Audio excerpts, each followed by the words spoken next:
Okay, in the previous lesson, we looked at what object-oriented programming is and what basically what aspects of object-oriented programming should be considered whenever we're using OOP concepts. Why it's important, what benefits does OOP bring, and we also looked at what a class is, how a class is different than what our conventional records look like. We saw that basically a class is the layout of what an object becomes when it's created for the first time, and that's the first instance of a particular object in your memory. And we looked at the different aspects of a class diagram. We saw that a class is basically made up of two parts, that is your attributes as well as your methods.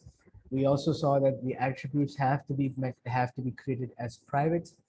uh, what that means is that basically these attributes are not accessible using the dot notation that is easily available to your records. So these attributes cannot be accessed through the dot notation because they are private. However, you have methods to access these attributes, and these methods are available to all entities outside for example, object. And this is basically these methods as well as these attributes both come as parts as a complete set whenever an object is created, and that is the whole concept of encapsulation. Basically, object-oriented programming allows us greater control over our attributes and what methods, what aspects of attribute is allowed. For example, I there are two types of methods that we basically mostly use with respect to these attributes.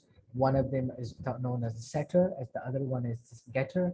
The setters are used for changing the values or assigning different values to particular attributes, whereas the getters are simply used for retrieving the contents of a particular attribute. Now, if, for example, I would only want a particular value to be retrieved and not to be changed, in that case, I will only create a setter, or sorry, a getter for that particular attribute. And if I do not have a setter for that attribute, that means that that particular attribute cannot be changed by any entity outside of this object. And that this is the control that object-oriented programming introduces. However, if I have it allowed for setters, that means I am allowing for entities outside this object, any other programmers or any other parts of this program to make changes to a particular object. So in this case, I am in control of what attributes to be changed or not. Now, are they to be revealed? Well, of course, we should be allowing them to be revealed because these attributes take up my memory. They take up my memory space, because of which, if I am not allowing them to be changed, or as well as, or I'm not allowing them to be viewed, then why do I have them in the first place? So therefore, they should at least have getter functions. Setter functions is another thing. Maybe you want them to change or not. So that's another option. But if you should at least have getter functions for them. Now, today we will discuss, first of all, what a constructor is. You can see that whenever you see a class diagram like this is a class diagram. A class diagram will mention a method. As you can see that these are all methods. There's a method known as a constructor as well. Now, what is the purpose of a constructor? So first of all, let's look at this definition of a constructor. When we first set up an object of a particular class, we use a constructor. A constructor is also a method.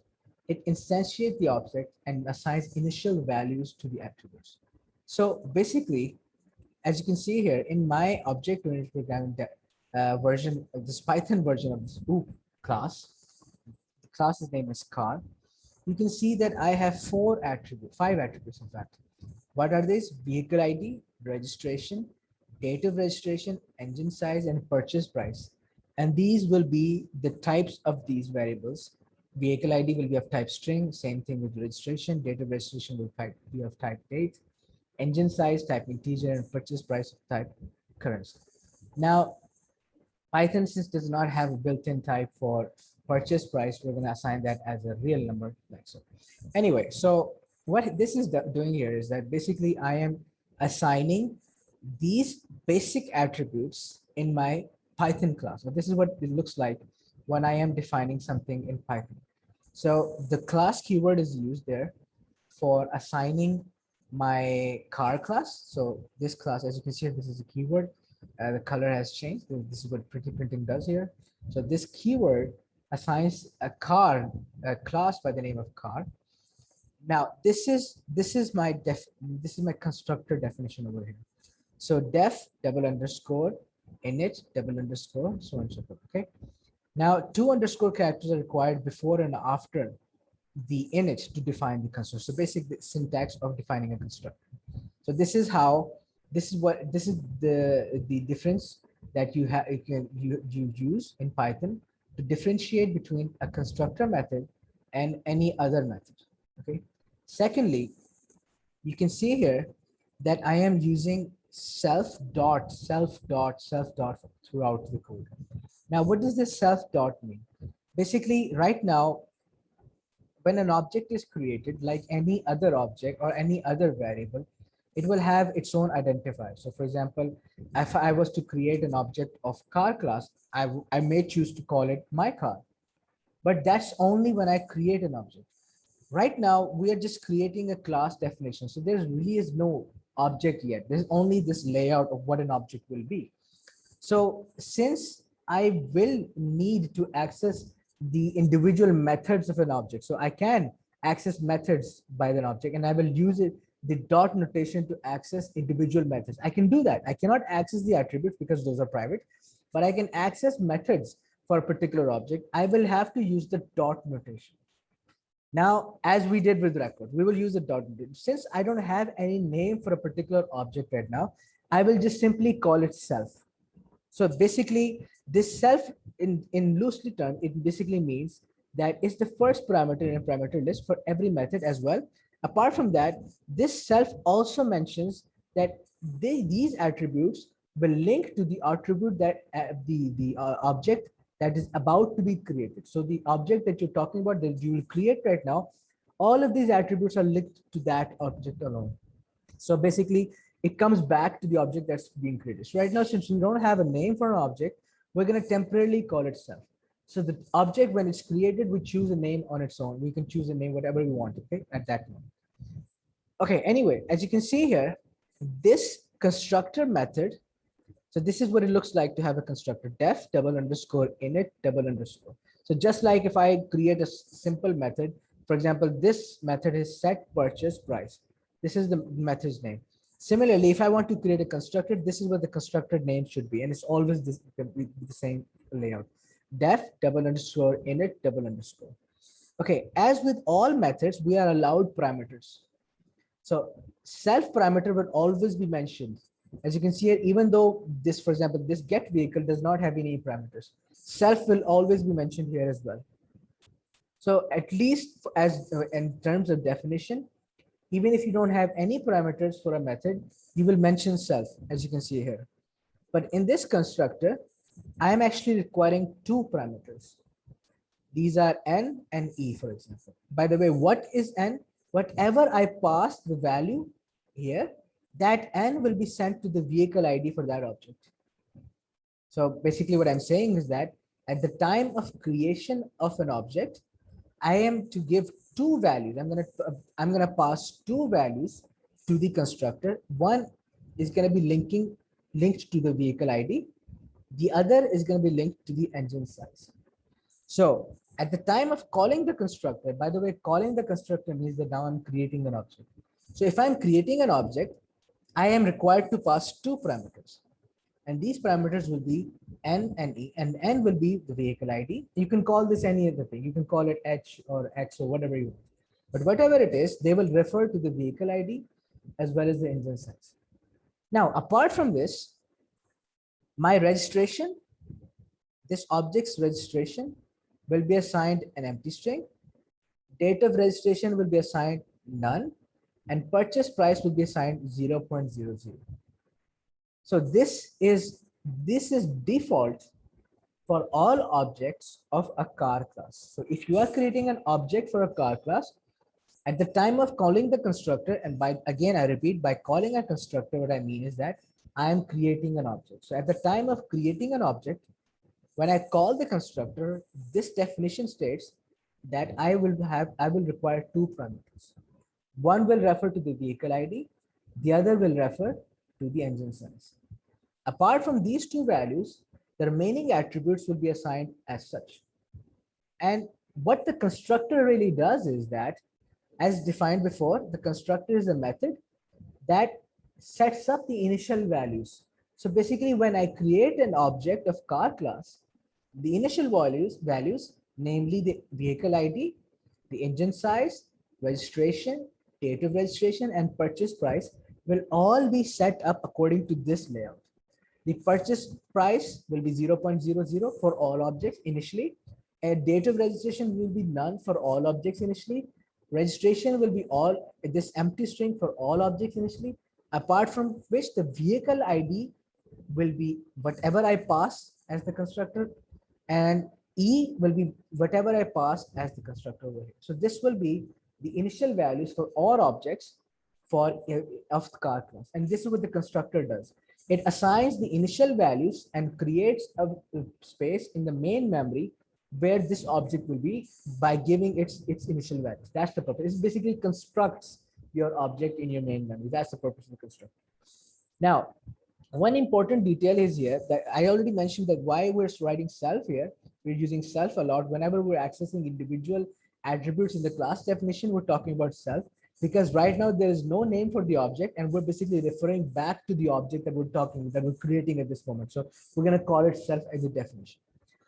Apart from this, you notice that there is two double underscores here. This is two double underscore, double underscore, double underscore, double underscore. This double underscore is Python's way of saying that these attributes are all private. As mentioned before, attributes have to be private. Object-oriented programming requires all attributes to be declared as private. So that's why I have to mention these double underscores for each an attribute, so that now they will be considered as private attributes. Now, if I have mentioned them as private, that means as we were allowed to use the dot notation for accessing individual attributes for each object, I cannot do that anymore here. If I want to access these individual attributes, I will have to use these methods. As you can see here, there is no double underscore for these methods. So these methods are public. These methods are usable for all programmers to access all objects from outside. But those programmers cannot access the individual attributes because all attributes are private. And as you can notice here, that initially our class diagram says that we have a setter function for purchase price, registration, date of registration. So that means I am not allowing setters for vehicle ID. I'm not allowing setters for engine size. So what that means is, as mentioned in the previous class, that I am basically not allowing these two particular fields to ever be changed. So these values will be fixed at the time of the constructor creation. So at the time of the object creation. So basically, as you can see here, usually what happens is that if I'm passing a value as a constructor in the constructor, these values will be set initially. And since I'm not allowing any further changes to these attributes because of my problem description, the security requirements for this particular problem enforce that vehicle ID and engine size should never be changed. So in this particular example, if I create an object of car class, what that means, if I create physically, you can say that if a car was manufactured and our computer system has a car object for every car that has been manufactured, I am not allowing the vehicle ID and engine size to ever change for every car that was manufactured. So these values are finalized, fixed at the time of creating this object, and they will not be allowed to change afterwards. Now, that does not mean that if I have passed them as a parameter, they can never change. They can change if I allowed for setter functions of these two attributes as well. But if I did not allow for setter functions for these attributes, that means that these can only be finalized at the time of creating an object, and they cannot be changed afterwards. They can only be they can only be returned, they can only be printed, but they cannot be changed. So there are getter functions for all of these attributes, but setter functions for only the ones that I have not passed as a parameter. So obviously I may want to change them at some point, but you don't want a registration to always be this empty string. You don't want the date of registration always to be this. So at some point you may want to add values to this. So for example, the car was manufactured, is parked in the showroom. Now somebody buys it and they have to register it with the relevant authorities. At the time of registration, these values will change.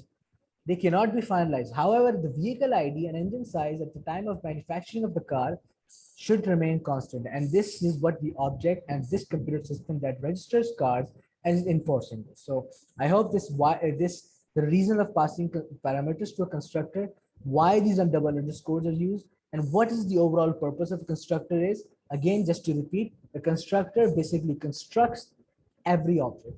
So by that, it means that if an object is instantiated, as mentioned before in the previous class, object instantiation means that now we have a physical example of this class that exists in the main memory.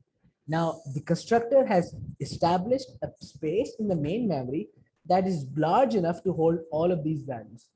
And its initial values include this, and this. The two values passed as a parameter will be set to vehicle ID and engine size. The remaining attributes will be set as mentioned in the class diagram itself. Now, let's come to the remaining methods mentioned here. Now, let's look at the getter functions first because they seem easy to understand. So as you can see here, the get vehicle ID, get registration, get date of registration, get engine size, and get purchase price. These relate to all of the attributes that are mentioned in the class diagram. So as mentioned before, if you're not allowing for setter functions for attributes, you should at least have their getter functions, because what is the purpose of clogging up your memory with data, but there is never going to be anything. So you need to have getter functions for at least all attributes. Setter functions as per your problem requirements, if they are allowed, then okay, otherwise don't pass them initially as the constructor and forget about them afterwards. Now, as you can see here, getter functions, since they're simply returning the contents of a particular attribute, they do not require any parameters. So that's why you can see here, apart from self, you have no other parameters mentioned on all of these functions. And since they are functions, all of these methods, they will be returning something. So for example, get vehicle ID, by the name suggests, it's supposed to be returning the particular object self, that object's vehicle ID. So only through this method can the vehicle ID be returned. I cannot access the vehicle ID directly through the dot notation. Same thing goes with get registration, no attribute required, sorry, no parameter required, and I'm simply returning that object's registration. Same thing with data registration, engine size, and purchase price. So these are the getter functions for all of the attributes that are mentioned in the class diagram over here, the class depiction over here. On the other hand, I am only allowing for 1, 2, and 3 attributes to have setter functions. And these are what the setter functions look like. Now, as you can see here, setter functions require one additional parameter. This additional parameter will be referred to and linked to the attribute that we are setting. So for example, if I'm running set purchase price, so basically what I'm doing here is I am assigning the purchase price for that particular object. I'm allowing for a setter function. Now, what I do here is I take a parameter for set purchase price, and whatever this parameter, for example, we're using P over here, you can use any other letter, but whatever this parameter is, this will be linked to the purchase price for that particular object. So this is it, that's the purchase, that is the setter function. This is how it works. So whatever parameter you pass, it will be adjusted to the purchase price for that object. So when we look at the example for working example of this, it will be clear how individual methods are being called for each object. And apart from that, you can see that we can also do it for registration. One additional parameter is required. We're calling it R over here. That R will be linked back to the registration attribute of this, whatever object you're talking about that moment. Similarly goes for the date of registration, that requires parameter D, and D will be passed as the attribute that we saved at the date of registration attribute for that particular object. So these are the setter functions. Now, setter functions will change values, and as many times for a particular object, you can change values for any particular attribute as many times as you want, as long as there is a setter function for it. So that doesn't mean if I have created an object, I'm only allowed to change the set purchase price once. No, not at all.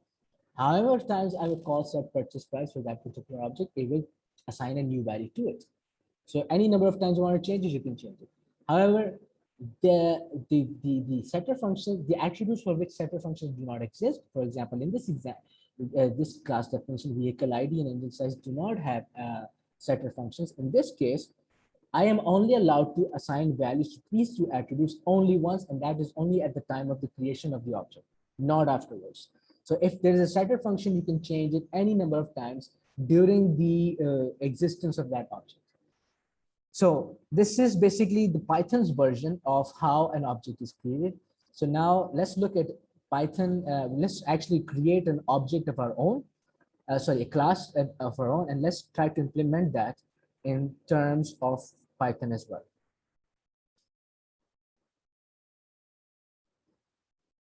Okay, so now let's implement an example. We're going to try to implement something similar to what we just studied. So let's just call it class car, as mentioned before, right? And right off, if we're starting with class definition, the first thing we got to do is set up our constructor. So as you can see here, that when I write init, it changes color, and def, as always, Python def is used for defining the attributes. Now I'm going to choose two attributes for your vehicle ID as well as your engine size.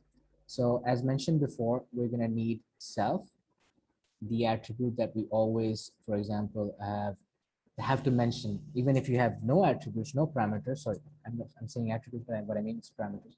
If you have no parameters, you still use self. So I'm going to use two, say vehicle ID, I'm going to call it. You can call it anything you want. Even if it says N here, you can use I here, it doesn't matter.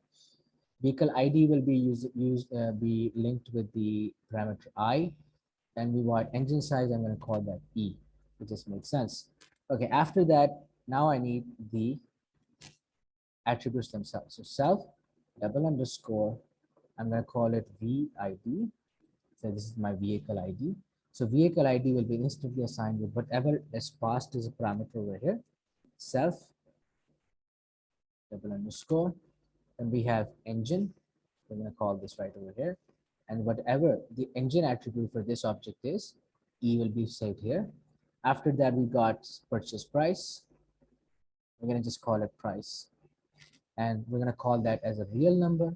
Self double underscore. What was it? Yeah, registration. I'm going to call it REG. And that would be a type string. And right for that, we're just going to call this. We're going to forget date. Or we can do date as well, but we'll do it as a string. Okay. Self double underscore date. We're going to call it DOP, date of purchase. Again, that will be also string. We're going to use string right now. Okay. So this is basically the attributes that I'm going to use for, you don't have to strictly follow that example. This, you can say that this is a different example. So this is my different, what you call it, car class. And it has these attributes with these particular types. Now, this is the end of my class definition. As you can see, this is my end of my constructor definition. So I have to exit this index. Now I'm going to start working on my methods.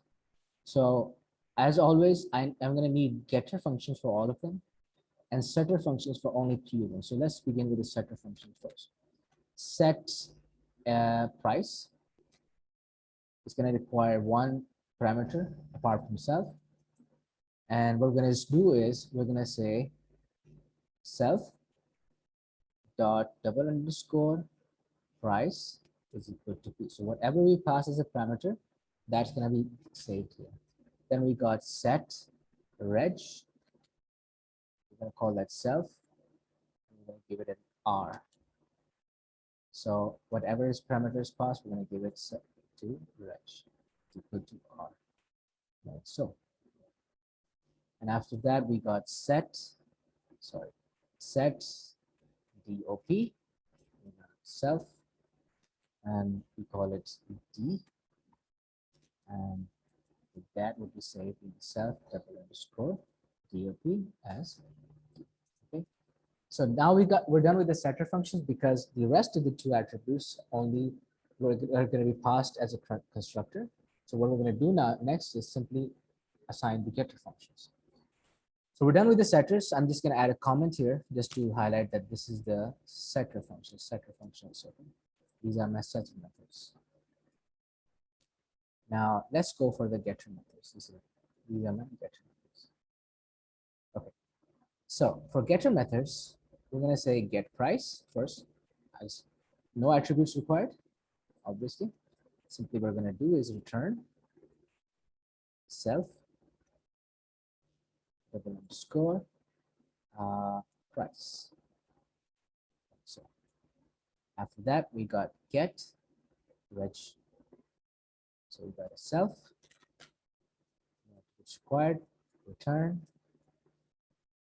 self double underscore reg, like so. And we got get price. And we're done with price. Let's talk about reg DOP. DOP self. Let's take it. It should be returned like so. And we got return self underscore DOP. In fact, let's call it, yeah, I guess okay, this one. Get, and we got get what's left, engine. So simply self and return self dot double underscore engine.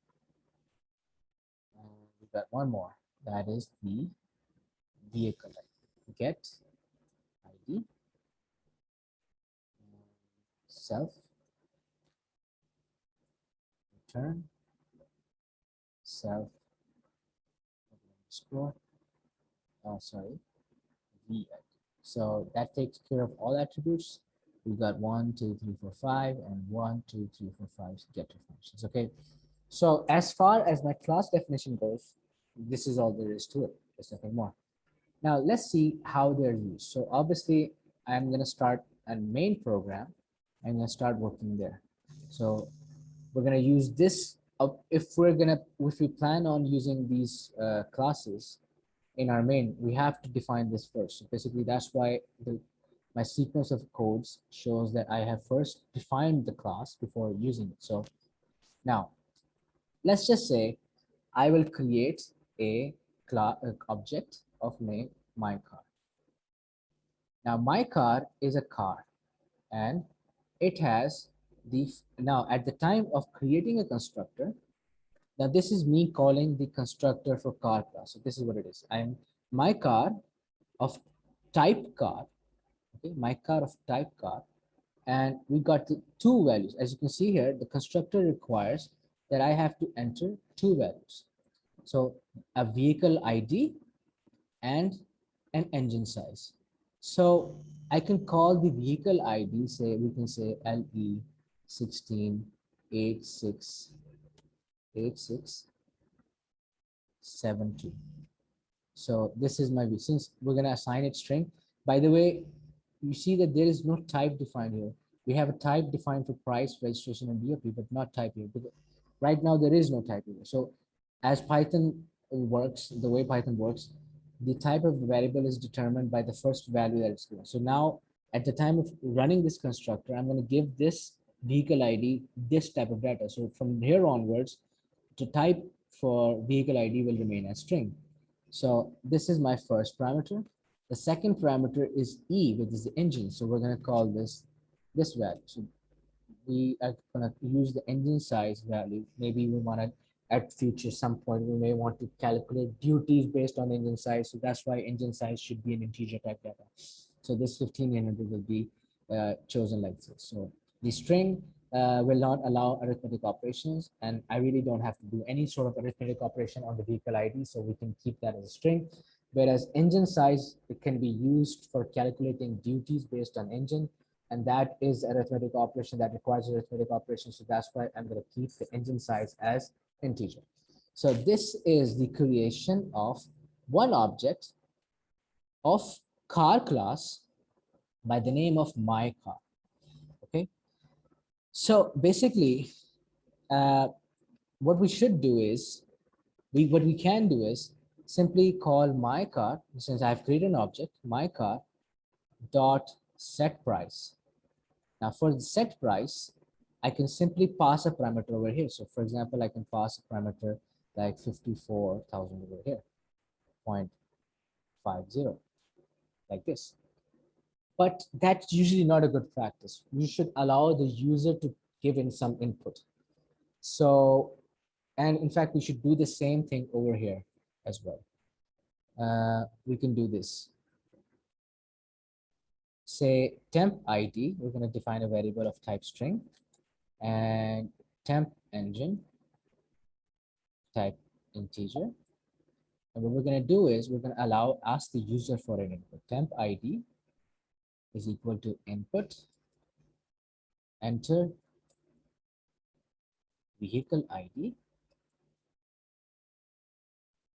and where the vehicle ID that's input will be saved in temp ID. And similarly, we go for temp engine. We will take an integer input, enter engine size. We can ask the user for these values. And when we have these two values, instead of passing this string over here, we will give these values like so, like this. And we will also pass temp engine. Okay. So instead of hard coding the values here, I'm going to ask the user to do it. But regardless of this, the still working of the overall object remains the same. That I'm calling the constructor and I'm giving it the two parameters it's requiring over here. So after this, instead of doing the hard coding over here, I'm going to ask for the remaining inputs, the remaining attributes. So for example, I'm going to call it temp price of type float. We're going to temp, what do we call temp registration of type string. We got temp DOP, date of purchase of type again string. So that's it. So after that, I'm going to take inputs from the user. Temp price is equal to float input. We're going to convert this to float. Enter the purchase price. This is going to be my prompt.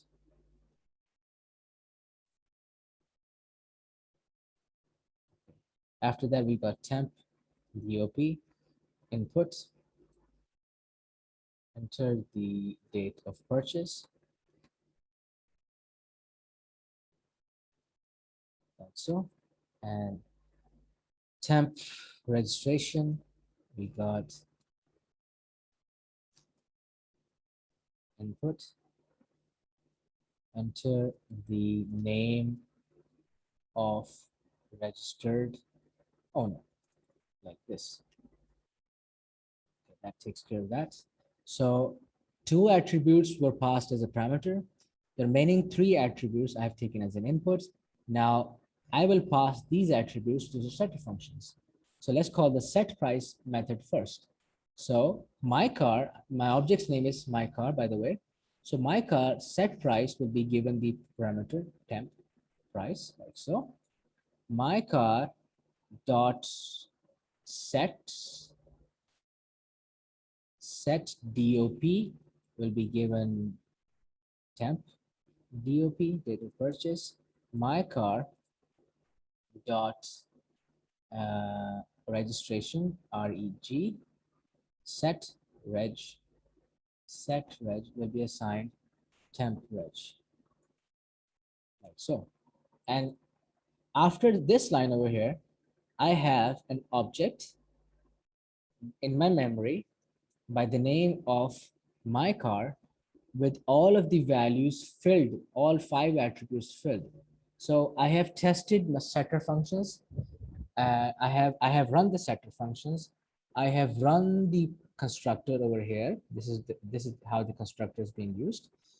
And now let's see what the what you call it the getter functions work with. So I have a getter function like so. My car dot, so basically since the getter functions are simply returning a value, so for me to print them on screen, I will have to do something like this. Print my car dot get price. Get price. So this will return. So in fact, let's start with the vehicle ID first. So my car dot gets this. I'm calling the getter function. My car dot get ID. Print, and in fact, let's add a prompt here as well. This is the vehicle ID. Like so. And then after that, we got a print. This is the registered owner. Like this. And we will call the getter functions for that as well. By the way, this is a method. We have to use this. My car dot get reg, like this. And after that, we got print. This is the engine size. We got engine size like this, space my car dot get engine, like so, and print. This is the vehicle ID, engine size, date of purchase, my car dot get DOP, method call, print. This is the final attribute. This is, yes. What is the final attribute? We got the price, purchase, we know that, yeah. This vehicle was purchased for space my car dot get price. So now, as you can see here, I'm accessing individual, I'm only returning individual attributes, and I'm not using the dot notation to access the attributes themselves, but I'm accessing the public methods, basically get ID, set ID, get ID, get registration, get engine, get DUP, get price, and the setter functions that are allowed in my class definition. I'm only using those, like so. So let's try this code.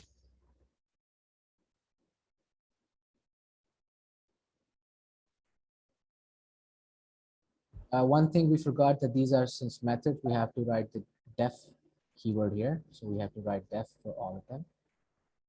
Def here, these are all methods, def, def here as well, def here as well, and def here as well. We're defining them, so we have to have, I forgot to have the def keyword. There we go. So all methods have the def keyword here as well. So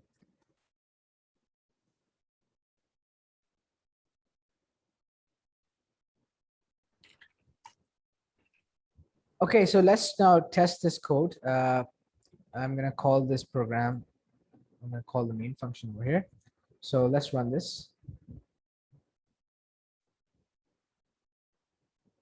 So starts execution from my main. So by the way, we're at this line right now.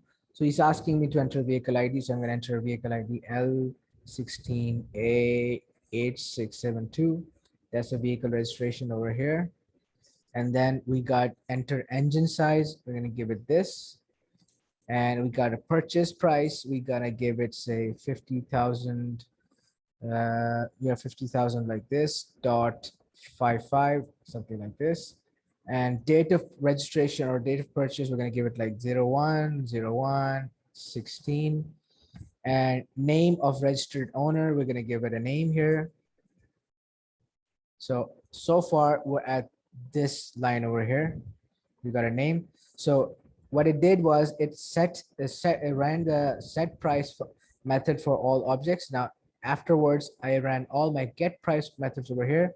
So this vehicle ID is this is the vehicle ID. So this is vehicle ID, and I'm calling my getter function here. So as my entered value is returned over here, this is the registered owner. So as the registered owner that I passed over here, that's being get over here. Engine size being get over here. the date of purchase being get over here, and the vehicle has been purchased for, this is the getter function running over here. So the code works fine. And this is basically the really basic, really trivial implementation of what an object-oriented programming do. Now, since we have established this, we can start applying other features as well, such as trying to modify, say, I may want to calculate the duty that is due, the tax due on a particular car based on the engine size. So if I have the engine size, getter function of engine size, I can apply an arithmetic function, whatever value is being returned over here. So let's try this over here. Let's do this over here. We're gonna say, let's say the duty for engine size, the duty for a car of this size, engine of this size, should be say 100%, or yeah, 100% of the engines, the CCs that you enter. So for example, we can do this print. We're gonna say engine, get engine. We're gonna say we're gonna make a new value here, new variable here. Duty is equal to 0.0, like this. We may have to use a floating value. And what we're gonna do is duty is equal to, say the duty is 50%, let's say 50% of the engine size. So we can do it like this. My car dot get engine is being called here, and whatever value is being returned, I'm going to multiply it by 0.50, and that will be my duty. And after that, I will be printing this over here. The duty owned for this car is like so. Duty. Let's try it again. Okay, we got the vehicle ID, LE16A8672. We got the engine size 1500. The purchase price should be 54,000.50, and the date of purchase 01/01 and 16. Oh, sorry, 16, and the name of registration owner, like so. And as you can see here, the duty for this car is also print at 750, which is 50% of the engine size of the engine. So the code works fine, and I'm very easily accessing the attributes that allowed for the getter functions which are allowed, and I'm also easily changing the values for which setter functions are allowed. And if I attempt to say, for example, you know, I can't do it because there are no methods. There's no method defined as dot set what you call it, vehicle ID. So I can't call a set vehicle ID, and my Python will instantly generate a syntax error because no such attribute exists because I have now defined. So now my car is behaving the way I want it to behave with the attributes and the methods that I'm allowing for it. I'm not allowing changes in vehicle ID as well as engine size. I don't have setter function for that, and you will not be able to change these values that you have decided on before. You will not be able to change them ever. So this is a very basic example of your Python implementation, class implementation in Python.